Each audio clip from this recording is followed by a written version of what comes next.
Pulso económico de miércoles que, como siempre, empezamos echando la vista atrás al IBEX 35.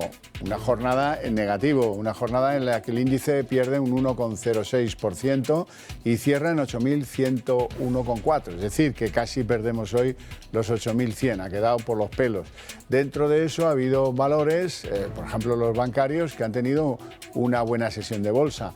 El valor que más sube hoy es CaixaBank, 1,52 arriba, seguido de Endesa, 1,04 arriba, y Bankinter, 1,02 arriba. Por contra, los que hoy han tenido peor día de bolsa: Fluidra, la que peor, 4,94 de caída; en segundo lugar IAG, 4,76, y en tercer lugar Arcelor, 3,90 abajo.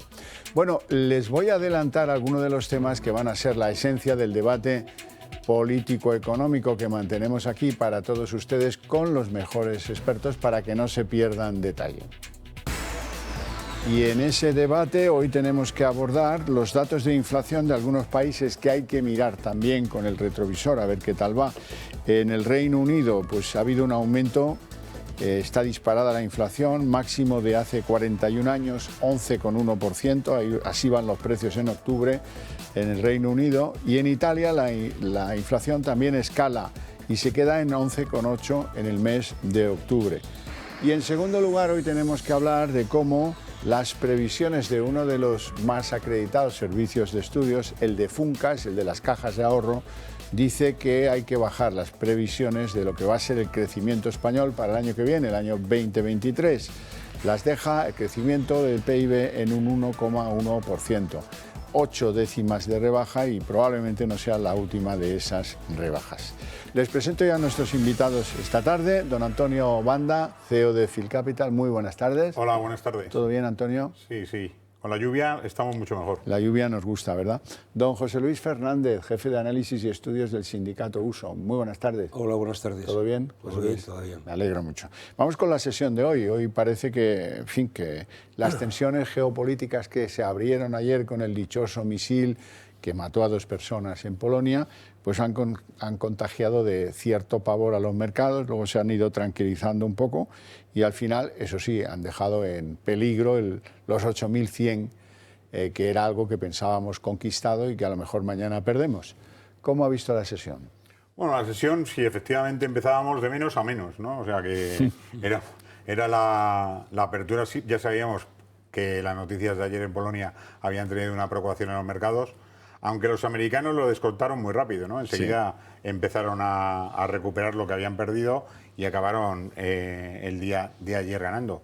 Y hoy, sin embargo, España sí que ha empezado el día mal y luego ha acabado mucho peor, sin saber muy bien ¿Por qué, no? las influencias que vienen claramente, pues un entorno bastante complicado para el crecimiento, que parece que ya estábamos empezando el rally de final de año, pero va a tener un poco de volatilidad, por lo tanto yo creo que sigue siendo muy claro que uno de los mayores problemas que tiene la bolsa española es la ausencia absoluta de volumen en las operaciones, ¿no? Y eso marca que en cuanto se coja una tendencia, con muy poco dinero se va o bien hacia arriba o hacia abajo, ¿no? O sea que a un sentido o al otro. Don José Luis. Sí, no, con poco se mueve mucho, pero al final tampoco se ha ido para tanto, en este caso concreto, ¿no? Es decir, que las expectativas, en este caso yo creo que más que económicas han sido geopolíticas, ¿no? Es decir, bueno, qué sensación, qué puede pasar, la reacción de Estados Unidos diciendo, bueno, no sabemos quién ha sido el autor del misil, poniendo calma, y yo creo que España se ha contagiado de los mercados europeos, que son los que han ido a la baja frente al americano que ayer subió. Por lo demás, yo creo que tranquilidad y mantiene la cota, ¿no?, de los 8.100, que siempre es importante.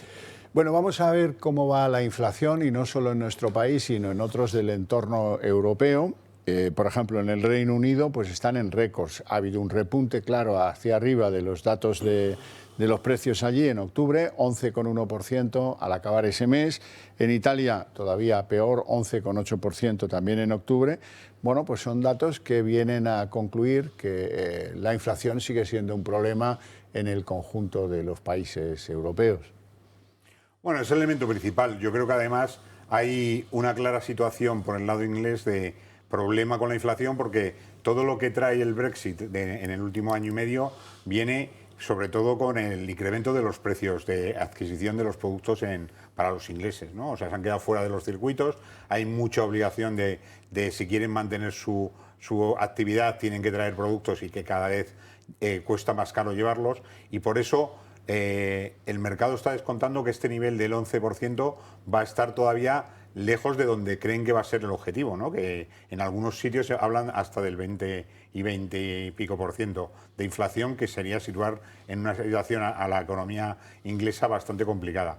Sobre todo porque ellos mismos pueden, al tener su Banco Central, pueden actuar por su cuenta sin tener que contar con nadie, no como en Europa, que tenemos que ponernos de acuerdo todos. ¿Qué ocurre?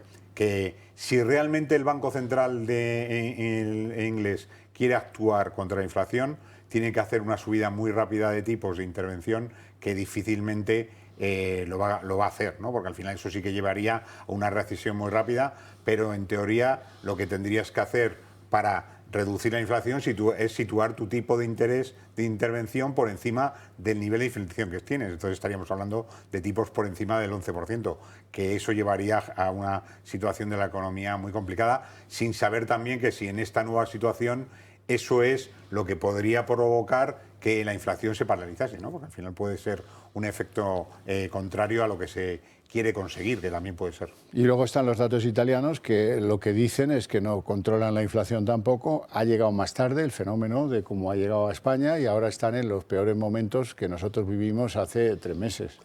Sí, no, los italianos están en 11,8, me parece, si no recuerdo. 11,8%. 11,8, ¿no? Es decir, que bueno, la situación yo creo que está, en la medida que tienes también una mayor dependencia, teóricamente, de la energía, se podía justificar. Claro, pero el caso italiano pasa como el español. Oiga, pero si es que Italia ahora mismo tiene un suministrador estupendo de gas, que es Argelia, que fue el último gran acuerdo que firmó Prodi. Es decir, y a partir de ahí está siendo... Draghi. ¿Perdón? Draghi. He dicho yo Prodi. Prodi no, ni me lo mencione porque fue lo peor de lo peor que tuvo en Europa. El romano verdad, Prodi. que estaba yo pensando. Pero bueno, este es el tema. Entonces, a mí me parece que en España la situación es distinta. Es decir, esa menor dependencia de las cuestiones energéticas y las medidas en el torno de la energía que se han tomado ha hecho que la inflación no que haya dejado de crecer, pero que haya crecido menos, ¿no? Pero oiga, que no se equivoquen, ¿eh? Lo digo porque me parece que estos navíos son navegantes. Este mes la subyacente ha sido un 1, ¿eh? En octubre 1 punto. Y la inflación general el 0,3. Es decir, que no dejamos de crecer los precios. Otra cosa es cuando se comparan con el año anterior y dice, oiga, es que el año anterior subieron más y ahora subimos menos. Pero ojo, aviso para navegantes, la cesta de la compra récord de los registros, 15,4 en España. Por encima del 15 de aumento 15,4, Es decir, no había registro desde que se inició el INE a tomar este tipo de datos. Con lo cual esto es más que preocupante. Y los salarios por debajo del 3, 2,64. Bueno, he hecho hoy la cuenta de cómo vamos con con el IPC medio y estamos en el 8,3, quedando solamente un mes. Bueno, pues este es el panorama, ¿no?, que dibujamos. Pues el gobierno no es tan malo, es mejor, es decir, es menos malo, pero bueno, esto es como el enfermo, ¿no? Hombre, lo hemos sacado, es decir, tenía 40 y ahora tiene 38,5, pues vale, está fuera de peligro. Usaba ese ejemplo ayer aquí, estamos con ventilación asistida y sabiendo que si se la quitas el paciente vuelve a la UBI, pero echando virutas, ¿no? Bueno, vamos a hablar del Banco Santander, porque recibe un dividendo récord, 2.900 millones, de su filial de Estados Unidos. Es muy importante que ustedes calibren bien de dónde sacan dinero los grandes de la bolsa española. Bueno, es un elemento clave. Al final, si estás recibiendo un dividendo por la doble imposición de países, probablemente eso no entre a la hora si te castigan con un impuesto extra, ¿no? O sea que ya están estudiando los bancos cómo pueden funcionar a la hora de repatriar sus beneficios, ¿no? Y claramente, pues el Santander, con su exposición a Estados Unidos y la capacidad de generar beneficios en Estados Unidos, está utilizando las posibilidades de incrementar la fortaleza de la compañía matriz a través de las importaciones de resultados de fuera, ¿no? Sí, lo que pasa es que la gente, yo creo que todos somos cada vez más conscientes de que buena parte de los beneficios de las grandes empresas españolas no se producen en España, se producen fuera. Y eso no es ni bueno ni malo, simplemente es la situación del mercado y es la globalización en la cual estamos insertos. La cuestión es, oiga, esos 2.900 millones, ¿dónde van a tributar? En Estados Unidos, los americanos dirán, oiga, deja usted aquí algo, ¿no? Pero si esos beneficios vienen a la casa matriz, aquí dirán, oiga, deja que algo. Y si además le pongo un impuesto especial, bueno, pues aquí al final, pues a lo mejor no compensa, ¿no?, repatriar. Lo dejan allí y siguen haciendo inversiones para fortalecer más posiciones. Bueno, entonces me parece que lo que hay que ver es hasta qué punto a veces el tema impositivo impide el que vengan capital y por tanto inversiones a un país, y en este caso al nuestro.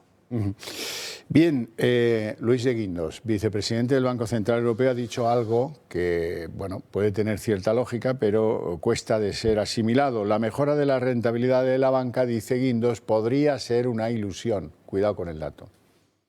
Bueno, nosotros lo que estamos viendo en la banca es que efectivamente cada vez tienen más dependencia del negocio fuera de balance, es decir, fondo de inversión, fondo de pensiones, seguros, ese tipo de negocio que genera comisiones y que genera intermediación, y sin embargo lo que es la base de su negocio fundamental, que es la compraventa de créditos o sea, dar créditos y tomar dinero para pagar ese crédito, se había reducido. Con la subida de los tipos, lo que se va a intentar es incrementar ese negocio. Y el salto de uno a otro puede provocar efectivamente una cierta situación imaginativa para el resultado del banco. Es decir, que los resultados van mejorando, pero no por la propia actividad bancaria, que es un poco a lo que se refiere Guindos, sino a la mejora de esos resultados fuera de balance que cuando se paralicen van a paralizar el resultado del banco. Y a lo mejor muchos han creído ver en estas afirmaciones de Luis de Guindos, cuidado que ahora va a venir los impagos, cuidado que ahora va a venir, si entramos en recesión, una situación mala de créditos que están ahora mismo vivos y que va a lastrar las cuentas del balance de los bancos. Es que eso es otra opción, ¿no? Es decir, oiga, esto de que vamos a tener tipos más altos, teóricamente se podría beneficiar más, pero si menos gente accede al crédito, pues las condiciones que están poniendo son peores, si el incremento de la morosidad se hace notar, por tanto ese volumen tradicional al que hace referencia Antonio, dice, oiga, esto no va a funcionar, ¿no? Es decir, no va a crecer en los datos que esperamos. Esto es como siempre, es decir, no porque tú de alguna manera tengas tipos más altos, va a acceder más gente a pagarte ese tipo, ¿no? Con lo cual el problema es, puedes tener unas posibilidades de negocio muy buenas, pero la materialización de ese negocio puede no serlo tanto, insisto, por la desconfianza de la gente, por la falta de recursos de la gente e incluso por las condiciones que están poniendo los bancos para conceder créditos, ¿no? Hablemos de algún nombre propio de la bolsa española, AENA. AENA ha presentado sus resultados, mejoran el dividendo que ofrecen al inversor, pero no prevén la recuperación de sus resultados hasta el 24 o el 25. Sí, llevamos hablando de AENA todo este periodo que hemos tenido la pandemia, porque además ha tenido un cierto problema para cobrar a los que tenía ahí alquilados. Entonces, si quiere volver a su actividad, tiene que volver todo el negocio de transporte aéreo a la normalidad también. Y todavía no estamos ahí, ¿no? Lógicamente, vamos a tardar todavía no sé si 1 o 2 años o 3 para que la actividad vuelva a ser la misma, si es la misma, porque a lo mejor se define un nuevo modelo de negocio y dejas de cobrar por alquiler porque la gente no compra en los duty free, ¿no? Y cosas de esas que AENA tendría que trabajarse y buscar una salida a su modo de actividad, que tampoco ha hecho un esfuerzo por eso, se ha dedicado a ir a los tribunales e intentar cobrar de aquellos que no tienen dinero para pagarle, que difícilmente esa es la solución. Y sobre todo no tienen dinero para pagarle, sobre todo porque han podido tener actividad por causa ajena a ellos, ¿no? Esto es como lo mismo que pasaba con los locales que tiene Renfe en alquiler o Adif, es decir, en algunas estaciones. Oiga, si usted no me permite abrir porque no tengo actividad, no me quiera cobrar usted la mensualidad, ¿no? Bueno, pero este contencioso con las tiendas es importante, pero todo el negocio del tráfico aéreo, que teóricamente, y el mantenimiento incluso de las torres, aunque esté separado en 2 compañías, bueno, pues no se ha restablecido. Es decir, y buena parte del incremento de este negocio nuestro turístico tan estupendo ha sido con el turismo nacional. Es decir, el número de turistas extranjeros y, por tanto, buena parte de los vuelos no se ha recuperado. Vamos a ver si ahora con los ingleses se anima, pero en las condiciones que estamos viendo el Reino Unido, que eran nuestros principales proveedores, seguramente no de para tanto, ¿no? Vamos a ver si los alemanes, pero es que uno va viendo país por país aquellos que tradicionalmente nos venían, y la cosa no está fácil, ¿no? Entonces nos quedan los americanos y, ¿por qué no?, los chinos. Bueno, quiero que escuchen a Alberto Núñez Feijóo en unas, digamos, conclusiones que él ha sacado sobre el mercado automovilístico español. El Partido Popular vuelve una vez más a estar perdido en lo que a los problemas de los españoles se refiere. Pese a que muchos de ellos no llegan a fin de mes debido a la inflación, Feijóo parece que prefiere preocuparse por otra cosa, el sector de la automoción. Y es que nos estamos empeñando en vender vehículos eléctricos y no nos estamos empeñando en retirar de las carreteras vehículos de más de 10, 12, 13, 14, 15 años. Este es el nuevo plan Feijóo para fomentar, según él, los vehículos con motor de combustión pero con menos impacto ecológico. Eso sí, esto no sería una retirada obligatoria, sino un plan Renove. ¿Pero de cuántos vehículos estamos hablando? Pues en España hay 16 millones de vehículos que tienen más de 15 años y 23 millones que cuentan con más de 10 años. Unos datos bastante impactantes si pensamos en la propuesta de Feijóo de retirar de las carreteras tal cantidad de coches. Eso sí, el PP está en contra de la compra única y exclusivamente de vehículos eléctricos. También nos parece un error estar impulsando exclusivamente el vehículo eléctrico porque la mayoría de los ciudadanos no pueden comprarlo. Un hecho que resulta cuanto menos gracioso si pensamos que la idea de renovar coches implica que los españoles gasten el dinero que no tienen para comprar nuevos vehículos. Pero esto, mi querido Feijóo, obliga al partido cuyo líder dice estas cosas a estar en Europa en contra de la Agenda 2030, que es la que nos manda y la que nos conduce hacia ese futuro de coche eléctrico que ya sabemos, aparte de los precios, que es para muchos prohibitivo, ya sabemos que no tenemos energía para que todos los coches que circulan puedan ser eléctricos. Ese es el problema de fondo del error o la obsesión medioambientalista que hoy por hoy mantiene la autoridad europea. Sí, no, vamos, pero esto ya hace tiempo, es decir, yo leí por ahí algún artículo donde decía si todos los coches que hay disponibles eléctricos se enchufasen simultáneamente, claro, no habría, necesitaríamos 4 reactores nucleares o 4 centrales de energía nuclear, vamos, para poder satisfacer esa demanda de energía. Pero dicho esto, primero, hombre, ¿quién puede ser ecológico? Oiga, quien tiene pasta, ¿no? Y por tanto, es decir, las clases medias, estas tan desfavorecidas a las que este gobierno y todos los gobiernos quieren proteger, no tienen 60.000 euros para comprarse un coche eléctrico. Porque luego la capacidad de movilidad, ¿cuál es? Es decir, tienes que invertir mucho en un coche eléctrico muy, muy, muy bueno para poder hacer más de 300 kilómetros.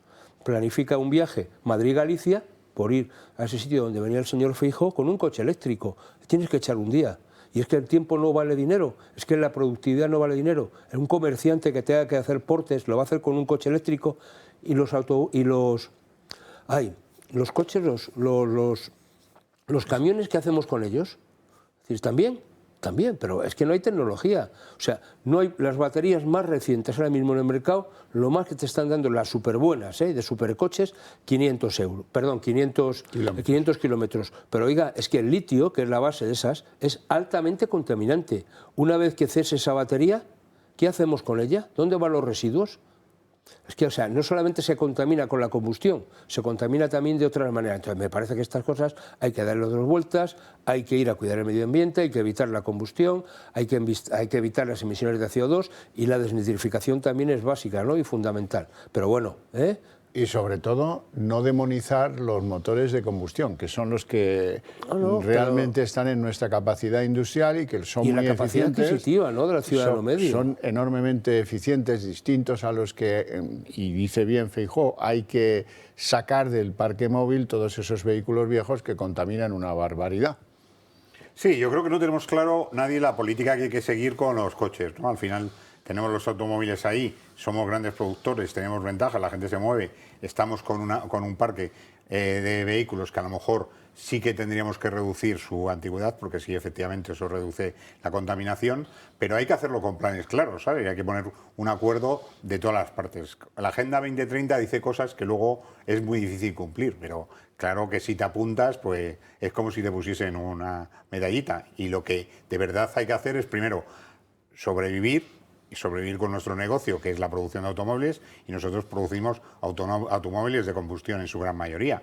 Pues cuando esto evolucione y veamos que hay baterías que funcionan o bien con hidrógeno o con algún otro modelo que es mucho más, que te permite no contaminar tanto y tener muchísima más duración, veremos lo que hacer. Mientras tanto, pues bueno, mantenerlo. Pero luego me veo un error, yo creo que cuando hablamos del tiempo de utilización de un vehículo, es decir, lo que importa también son los kilómetros que ha hecho ese vehículo. Es decir, puede haber un coche que tenga 4 años y haber hecho 300.000 kilómetros y estar par del guace, mientras que un coche que puede tener 12 años a lo mejor ha hecho 50.000 kilómetros y está en perfectas condiciones. Hay que pensar en el uso que se le hace para particulares o para industriales o para autónomos que se dedican al transporte. Es decir, me parece que hay que pensar en la utilización de ese coche, no tanto en los años que tiene, sino en cómo se ha utilizado y qué uso se le está dando, ¿no? Bueno, vamos a hablar de previsiones económicas. Hoy han salido las de Funcas y son malas, como en general suelen ser las previsiones de lo que va a crecer la economía española el año que viene. Dice Funcas que el 1,1%. Y vamos a ver más rebajes de estos en lo que queda de año, me temo. Bueno, sí, a medida que se acerca ya el cumplimiento del año, pues empiezan a salir las expectativas.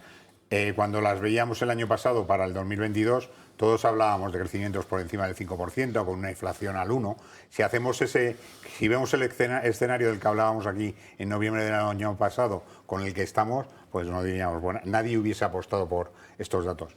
¿Qué ocurre? Que ahora estamos en una situación inversa, ¿no? O sea, lo que yo creo es que los crecimientos del año que viene van a depender mucho de la capacidad de crecimiento de la economía, principalmente europea, y cómo nos va a apoyar Estados Unidos a la economía mundial con ese crecimiento, pero desde luego ahora estamos viendo que nuestra economía no crece, que es verdad que puede ser que no entremos en recesión porque estemos muy ajustaditos a no tener crecimientos negativos, pero eso implica también que tenemos una situación que tendríamos que revisar y ver y ser capaces. Desde luego con los presupuestos del Estado, con esos números que tenemos, difícilmente vamos a conseguir nuestros objetivos. Pero sobre todo porque la parte de los ingresos es la que se les cae de entrada, ¿no? Es decir, si prevés un crecimiento y quizá es que crecemos al 1, bueno, y estamos creciendo bien, pero si tú has presupuestado más, ¿qué pasa con esa diferencia, ¿no? Es decir, ¿de dónde la sacamos? ¿Cómo la vamos a pagar?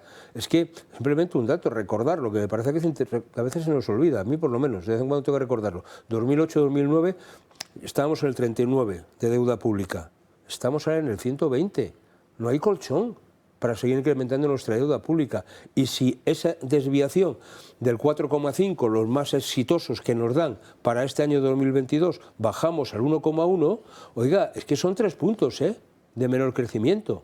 ¿Y eso cómo lo vamos a enjugar? Eso es lo que nos tienen que decir. Y nadie está diciendo que la inflación en el 2023 se quede por debajo del 4 o del 5, con lo cual la situación no es nada halagüeña. Por tanto, yo le pido a este gobierno una cierta dosis de realismo, y que si el consenso está en el 1,1, oiga, a lo mejor antes de que salgan los presupuestos no pasa nada, porque ahora está en el trámite parlamentario de introducir alguna enmienda en ese trámite, llegar a un consenso y ajustar los números a la realidad, para que no nos llevemos después sustos, ¿no? O sobre todo no se lleven sustos, ya no sé decir mis tataranietos, ¿no? Porque esto va a seguir pagando deuda. Bruselas hace 6 meses que tiene un problema sobre la mesa, y es que saben que el precio del gas lo regula un índice holandés, por cierto, el TTF, y que eso es muy, muy, muy especulativo. ¿Cuál es la solución que proponen? Ya veremos cuándo se hace realidad. Ponerle un tope al incremento de los precios de futuros del gas TTF. Veremos, empiezan a discutirlo, pero cuando llega a lo mejor ya no estamos todos para gastar gas, ¿no? Bueno, hemos visto que todas esas referencias nos las hemos saltado, ¿no? Al final el precio del máximo del gas se puede marcar, pero la realidad es que si tú marcas un precio del gas máximo, los que te tienen que vender o no te venden, o si tienes que subvencionarlo, al final los costes de esa diferencia entre la subvención y el coste marcado como máximo va a tener también un coste en los presupuestos y en las economías de los distintos países. Yo creo que en los países del norte sí que están dispuestos a ver si se marcan esos máximos, y están muy acostumbrados a jugar con ello. Nosotros lo vemos menos porque tampoco vemos la posibilidad de un problema de falta de abastecimiento. Desde luego, por el lado de España, fundamentalmente, creo que no vamos a tener desabastecimiento ni en gas ni en ninguna otra en materia prima. Entonces, ante la situación de posible desabastecimiento, sí que puedes tomar medidas que, desde luego, para nosotros, pues bueno, tendríamos que aceptarlas, pero también tenía mucho yo no valor. creo que haya una cuestión de desabastecimiento. Yo creo que Europa se está preparando, sobre todo algunos países como España, Portugal, incluso Italia. Es decir, la cuestión del gas la tiene. Es decir, es curioso que estamos ahora mismo importando gas de Francia nosotros, ¿no? Es decir, oiga, hasta el mundo al revés. Entonces, me parece que el tema de fondo es simplemente decir, oiga, si hay un movimiento especulativo para subir artificialmente, o el tema se reproduce y se va a ir el precio, es decir, a futuro, que es cuando yo firmo los contratos, voy a topar ese máximo. Si se queda por debajo, no actúo. Solo en el caso de que haya un tope o se supere ese tope por arriba, yo actúo y fijo. Es decir, que sobre todo pensando en las previsiones o los contratos de futuro, recordar cómo nos han vendido la moto, Digo, de que hemos comprado más gas a Rusia porque había contratos firmados con anterioridad y que nos obligaban a cumplirlos. Oiga, los contratos están para cumplirlos o no cumplirlos, ¿no? Como pasa muchas veces. Bueno, estamos en la recta final del programa. Decirles que una de las grandes de las criptomonedas, FTX, pues ha quebrado. Y eso ha dejado 1 millón de perjudicados. 1 millón de perjudicados. La quiebra de una de las grandes criptomonedas, ¿eh? Esto que algunos se prometían aquí un futuro esplendoroso, pues que sepan que hay 1 millón de perjudicados ya por el asunto de las criptomonedas y suma y sigue. Muchas gracias a ambos por vuestra presencia, por vuestras opiniones, a ustedes por su paciencia e interés. Nos vamos a publicidad y luego nos vemos en la redacción abierta con todo lo que trae la política.